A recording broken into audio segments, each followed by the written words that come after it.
자, 여러분 안녕하십니까? 어제 내란 선거를 놓고 오늘 장동혁 대표와 한동훈 전 대표가 정면 대결을 벌였습니다. 이 장한 대전은 보수 역사상 최대의 혈전입니다. 한동훈 전 대표는 오늘 자신이 정치에 입문한 이래 가장 독한 용어를 사용을 해서 장동혁 대표를 공격했습니다. 결론적으로 말씀드리면 어제의 내란 선고를 이 계기로 역사의 추가 장한 대전에서 한동훈 쪽으로 많이 기울었다는 것입니다. 결국 장동혁 대표는 쪼그라들 것이고, 그리고 시간의 문제입니다만은 한동훈 전 대표는 동력을 유지하고 동력을 키우고 재기의 발판을 충분히 마련할 수 있을 것입니다. 정치권의 싸움에서도 가장 중요한 것이 논리와 명분입니다. 논리와 명분을 갖춰야 민심이 따르기 때문입니다.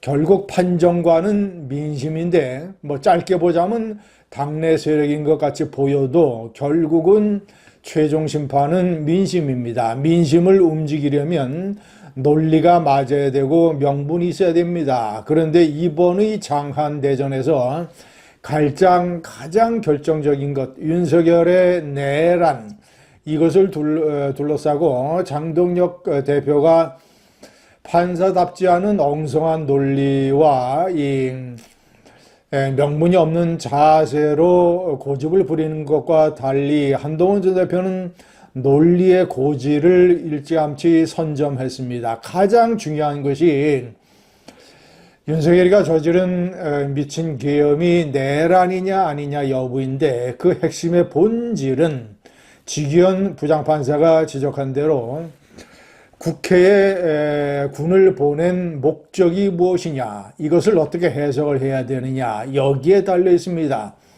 지기현 판사는 분명히 이 본질을 내란으로 명확히 규정을 했습니다. 헌법과 개헌법 어디에도 비상계엄을 선포하더라도, 비록 그것이 절차를 갖췄다 하더라도, 물론 절차를 갖추지 않은 것이지만 절차를 갖췄자 하더라도 국회의 권능을 건드려서는 안 된다. 이 3부 중에서 국회의 권능만은 건드려서는 안 된다. 왜냐하면 국회가 계엄 해제 요구권을 가지고 있고, 국회는 주권의 상징인, 주권이 속한 국민을 상징하는 대의기관이기 때문입니다. 그런데 헌법과 개헌법을 어겨가면서 이 국회의 권능을 통제하고 저해하려고 했던 것이기 때문에, 그리고 실질적인 무력 행사와 폭동이 있었기 때문에 내란이라는 점인데, 장동혁 대표는 엉뚱하게 얘기를 합니다. 논리가 없습니다. 시청자 여러분, 국민의힘은 줄곧 계엄이 곧 내란은 아니다라는 입장을 분명히 해왔다. 1심 판결은 이런 주장을 뒤집을 충분한 근거와 설명을 내놓지 못했다. 계엄이 곧 내란은 아니다. 이거 바보 같은 소리입니다. 판사답지 않은 엉뚱한 소리입니다. 지기현 부장판사는 계엄을 했기 때문에 내란이라는 게 아니라, 계엄도 여러 종류가 있는데 헌법과 계엄법을 위반한 불법 계엄, 그러니까 국회의 권능, 헌정 질서를 문란하게 할 목적이 분명히 있었기 때문에, 국회의 군을 파견한 이유는 국회를 통제하려고 하는 목적을 가지고 있었기 때문에 내란이라는 것인데, 이것을 제대로 해석도 못하고 어린아이처럼 계엄이 곧 내란은 아니다라는 이런 헛소리 주장을 하고 있었던 것입니다. 반면에 한동훈 전 대표는 이 부분에서 아주 선구자적인 명확한 논리로 일단 선을 그어놨습니다. 자, 12월 3일 계엄을 했고, 윤 전 대통령이 12월 7일, 그러니까 4일 후에 국민에게 했던 반성과 조기 퇴진 약속, 그때 자신의 임기 문제를 포함을 해서 이게 당에게 맡긴다는 것이었죠. 어기고 11일, 그러니까 탄핵 소추되기 3일 전에 자신은 부정선거를 파헤치고 야당이 장악한 국회를 제압하기 위해, 자신은 부정선거를 파헤치고 야당이 장악한 국회를 제압하기 위해 군을 동원해 계엄을 한 것이다. 약속했던 조기 퇴진 없이 계속 대통령직을 유지하겠다라고 윤석열은 밝혔다. 라는 점을 다시 한동훈 전 대표가 지적을 했습니다. 그래서 3일 후에 탄핵 소추에 주도적으로 참여를 한 것입니다. 자, 다시 한번. 나는 야당이 장악한 국회를 제압하기 위해 군을 동원해 계엄을 한 것이다. 이 내란죄를 구성을 하는 목적범, 분명한 헌정질서 유린의 목적을, 국헌문란의 목적을 윤석열이가 시인을 한 것이며, 그래서 의원총회에서 한동훈 당시 대표가 내란임을 자백했다라고 얘기를 했고, 왜 탄핵소추에 주도해야 하는가를 논리적으로 뒷받침했던 것입니다.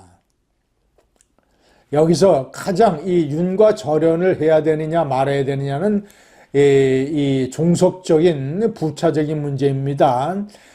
윤석열이가 내란범이기 때문에, 내란 우두머기 때문에, 대통령으로서 국민을 상대로 내란을 저질렀기 때문에 그런 전직 대통령과는 절연해야 된다는 논리는 자명하게 이어지는 것입니다. 반면 장동혁은 윤석열이가 했던 계엄이 내란이 아니기 때문에 그와 절연을 할 필요가 없고, 그런 절연 주장은 분열의 씨앗이라는 논리를 주장을 하고 있는 것인데, 전제가 되는 계엄, 미친 계엄이 내란이냐 아니냐에 관해서 이미 법원에서 3대0 판정승이 내려졌기 때문에, 그리고 사실상 헌재에서 8대0 판정승 KO승이 내려졌기 때문에 이미 장한대전의 첫 단추에서 장동혁 대표는 완패하고 말았던 것입니다.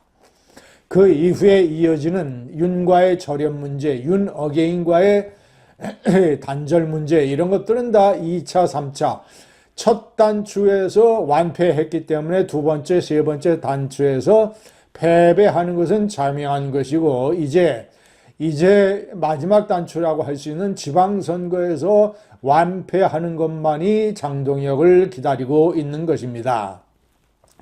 시청자 여러분, 장한대전에서 이렇게 역사의 추가 한동훈에게 기우는 것은 그가 6.3을 통해서 이 국회의원이 되느냐 마느냐, 그 이후에 당대표 출마를 할 수 있는 복당이 되느냐 여부와 상관없이 이미 시간과 역사는 한동훈의 편이고, 이것이 민심이고, 이것이 정의고, 이것이 진실이고 상식이고 사실이고 헌법이라는 점을 잘 보여주고 있습니다. 감사합니다.